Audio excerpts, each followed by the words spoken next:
Live, good morning! Hello po! Good morning po sa inyong lahat. Sa lahat po na makakapanood ng video na ito sa ang parte ka man ng mundo. Coach Hans once again na bagong gising. Hindi po ako bagong gising. Kagaling ko lang po sa kabilang bahay ko na garden ng konti, no? So sa lahat po na nasa biyahe sa kanilang probinsya, no, sa lahat po na dumalaw sa kanilang yumao, mag-ingat po tayo sa biyahe, ha? So guys, good morning uli. And November 1st na po. Kumusta na kayong lahat? Ilang tulog na lang, December na, ilang tulog na lang, Pasko na, ilang tulog na lang, bagong taon na, ilang tulog na lang, tapos na naman ang 2023. So ano tayo, ano matawag doon? Balikan natin ang 2023. Ano po ba ang nangyari sa atin ng 2023? Marami, ang daming mga nangyari, ang daming ups and downs, ang daming pagbabago, especially na nag-decide tayo na gawin si Live Good. I know hindi madali. I know hindi swabe yung proseso kasi nagsimula tayo lahat na sobrang laki ng duda natin kay Live Good. Kikita ba ako dyan? Yayaman ba ako dyan? Hindi po naging madali yung transition natin. And yet, we decided, we give ourselves a chance na silipin si Live Good, pag-aralan si Live Good. Na actually, nakapark lang po ako, hinihintay ko sa yung aking asawa na malengke. So, as usual, dakilang driver po si Coach Chance, no? So, yan, balik po tayo. So, what happened in 2023? Ano na ba ang nangyari? So, it's been how many months since you joined Live Good? Kumusta na yung resulta mo? So balikan natin, mag-reflect. Ayun, that's yun yung hinahanap kong word eh. Mag-reflect tayo, kumusta na ba? Nakuha mo ba yung goal mong resulta kay Live Good? But before that, ask muna natin sarili natin, nagawa ba natin ang kailangan natin gawin kay Live Good? No? At isa sa pinaka-importante pati, ano ba ang gusto mo mangyari kay Live Good? Kasi pag hindi po malinaw sa atin kung anong goal natin sa taong ito, no, pag nasa 4 pillars of success yan eh. Pag hindi malinaw sa iyo ang plano mo, o kung wala kang plano para sa taong ito, most likely hindi ka mapag-decide gawin yung mga bagay na kailangan mong gawin, no? So when you start the year talaga, you really have to goal something. Ako, ang goal ko kasi this year maging diamond eh. Maging diamond. So hindi ko lang siya na-hit ng October.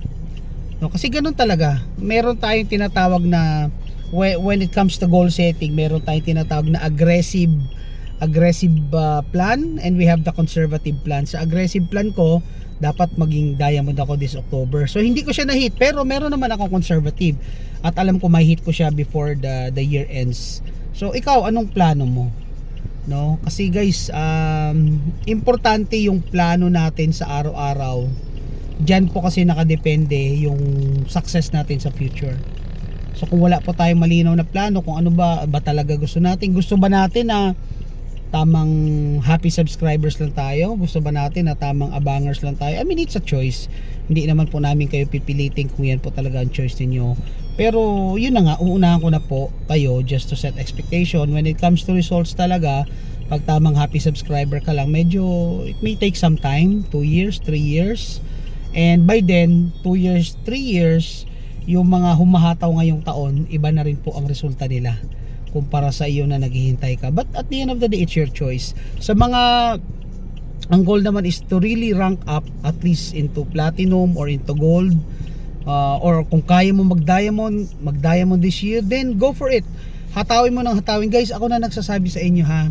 Ito po kasi ang networking. May transition po kasi ang networking. Meron po yung mga waves na sinasabi, Sa wave 1, yan po talaga yung massive explosion eh. No, yan yung time na dapat kung talaga ang goal mo maging top, ang goal mo maging successful, mataas ang pangarap mo in the next coming 3 to 5 years. Dapat sa wave 1, which is the pillar stage, which is eto nga ni 2023, dapat hatawin, birahin mo siya. Kasi bakit?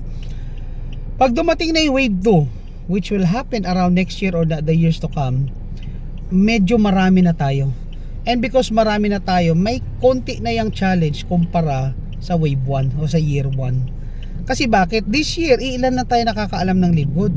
So lahat na nakaalam kay Live Good at tinrabaho si Live Good, again kaklaruhin ko hindi porke alam mo kikita ka sa Wave 1 na sumali ka. Hindi. Kahit sumali ka sa Wave 1 pero wala ka namang ginawa, tatalunin ka ng mga papasok sa Wave 2, Wave 3. Tatalunin ka ng mga sasali sa 2025, nahahataw agad. No, so ano ang point ko? Ang point ko, sayang yung opportunity na dapat ikaw yung nakakuha. Dapat ang goal mo, ikaw yung makapag-saturate sa probinsya na ito. Let's say ikaw ay taga Pampanga, ikaw ay makasaturate ng Pampanga. Ikaw ay taga Quezon, ikaw makasaturate ng taga Quezon. Kung ikaw ay taga Samar, ikaw makasaturate ng Samar. Bakit? Kasi by 3 years, by 5 years, sumabog man ng todong-todo si Live Good, umabot man tayo ng 100,000,000, at least nakaposisyon ka na sa isang probinsya. And that plays a big part sa success and failure mo. Kasi pag medyo babagal-bagal ka na umaksyon, let's say saka na, malaki pa naman si Live Good, saka na kasi ganito, saka na naka-enroll naman ako, pwede na, again, pwede yon. But the thing is, iba ang resulta, no? Iba ang resulta ng hinataw mo siya agad kumpara sa dinelay mo ang hataw mo. Mas delay ang resulta. Naalala ko pa ito, share ko lang naman ito.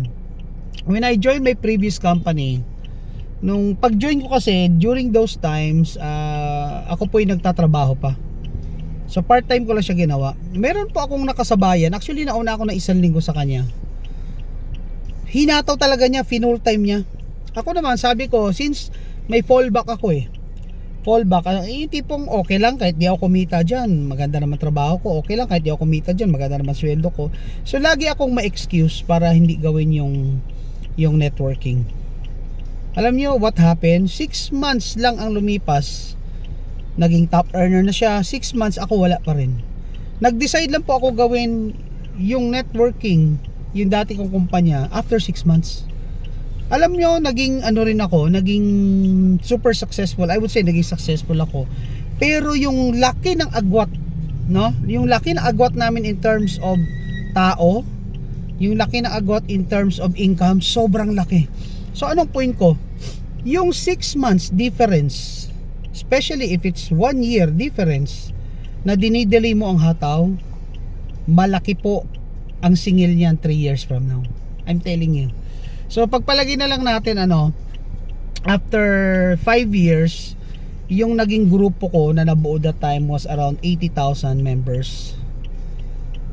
Samantalang yung kinukwento ko sa inyo na isa ring leader, umabot siya ng mga 300,000 katao. Imagine mo 6 months lang ang pagitan namin. Pero 5 years time, more than 200,000 members ang difference. So anong point ko? Yung dinidelay mo, yung trabaho mo, yung manyana habit natin, no? Malaki po ang singil niyan. 3 years to 5 years from. Again, hindi ko po kayo tinatakot, hindi ko po but this is the reality of network marketing. May timing talaga siya. So pag hindi mo nasabayan ang timing ng networking, medyo iba ang resulta.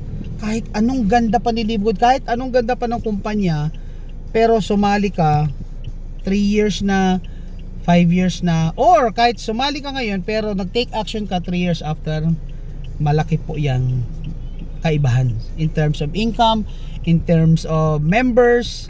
Kaya kailangan pag simula mo, gawin mo na siya ng tama. Now, kung uulitin ko sa mga nagsisimula, sa mga seryoso at gusto magka-resulta talaga 3 to 5 years from now, now is the future. Or the future is now rather. So if you want a great future ahead with Live Good, then you have to start digging, you have to start planting this year. Kasi iba po, ayan, dumating na yung boss ko. Kasi iba na po ang resulta niyan pagdating ng 3 years, pagdating ng 5 years. Okay? So maiksing sharing na po ito, just to open up your mind, just to motivate you. Again guys, nagsisimula pa lang tayo. Yung playing field or yung playing field, kumbaga sa football, open to all. So kung isa ka sa mga talagang gagawin si Live Good this year, gawin mo na ngayon. Okay? So guys, See you on our next video. Namalabas talaga yung pagka southern accent ko, yung pagiging Bisaya. See you on our next video, guys. At sa lahat po, see you at the top. God bless.